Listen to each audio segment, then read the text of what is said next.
So we call the program, shameless, the Infusionarium. I love the name. I think who came up with the name? Of course you did. I'm not sure, probably me. I mean, it's a very Disney kind of word, but chemotherapy infusion is where we start.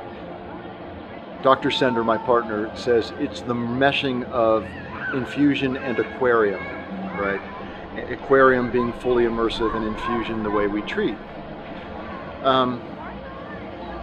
We started off in the pediatric space because we could, and because it's a very delicate population.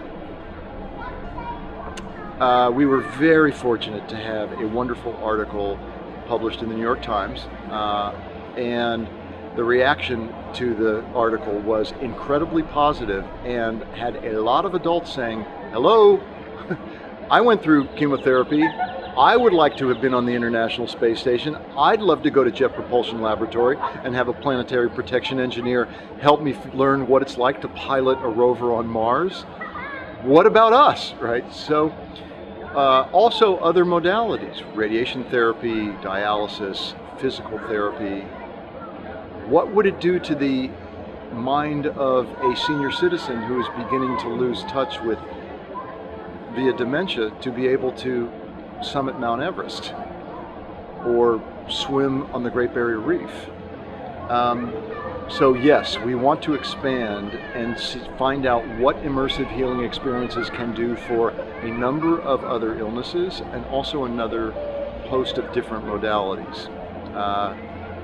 So yes, we'd like to grow as quickly as we can and learn as quickly as we can.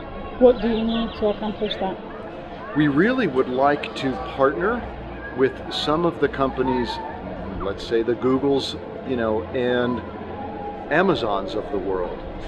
We would right now we're powering our connected live events out of Google Hangouts. And it's incredible. It's basically a mini town hall meeting, but we're taking a group of patients to places like Jet Propulsion Laboratory, Monterey Bay Aquarium, backstage at Disneyland. And Google is powering that, and we think that's incredible. We would love for them to help us grow this program, right? To grow it and scale it.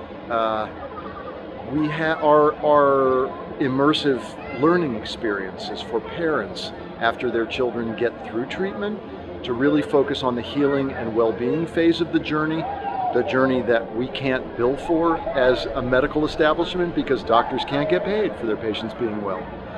We really focus on that in our survival guide videos and ebooks. We would love to partner with an Amazon to help disseminate those farther for anybody who's on the patient journey and figure out a way to do that. So we would love to start building partnerships in different ways, and even on the smallest scale. Yeah, I was going to ask you, on an individual level, how can people help to spread the word and get the community excited?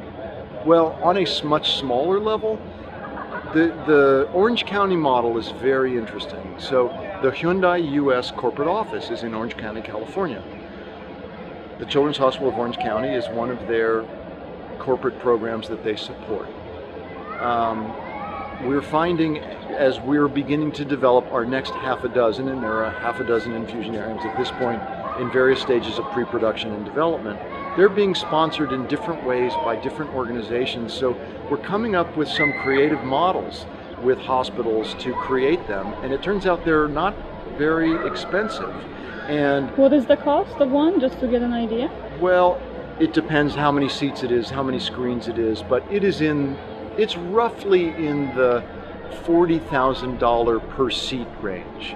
So each seat has its own screen, and the screens then wrap cinematically around the seats, because there are times where you'll have a group of kids and they'll be done with the immersion stuff and they'll say, look, for the next little while, headphones on, Facebook, homework, whatever, I just want to be in my own world. That's what will make me feel the best. Let me just be on my Facebook page for the next hour, right? Or whatever. And so every kid will go into their own mode with headphones on. It's roughly in the $40,000 per seat range. It's very doable, especially for corporations to invest Yes. in something like that. Yes.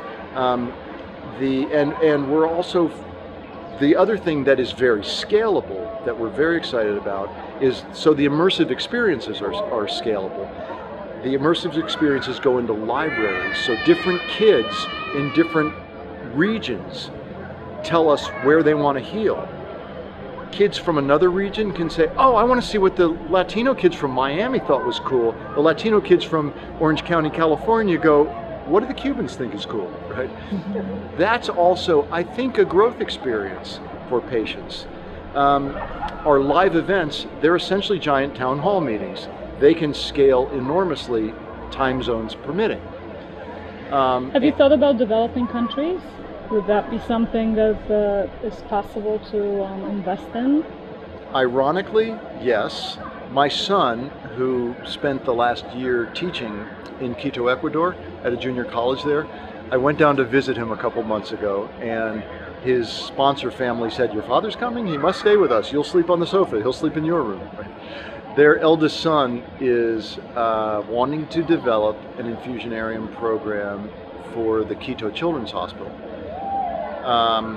And believes he can do it for a much lower price threshold than $40,000 for a chair, which he probably can in Quito. Honestly, we're at the point, this is probably a really stupid thing to say if you have any investors or VC listening to this video. We formed this company to make money. We didn't form this company to become billionaires. If the Quito Pediatric Hospital comes to us and says, we want your programs, we want them in Spanish, we want your Learning Channel stuff, and this is what we can afford, we're going to find a way to make it work. We need to be able to pay our bills, but we need to be able to provide healing at this level in a larger way.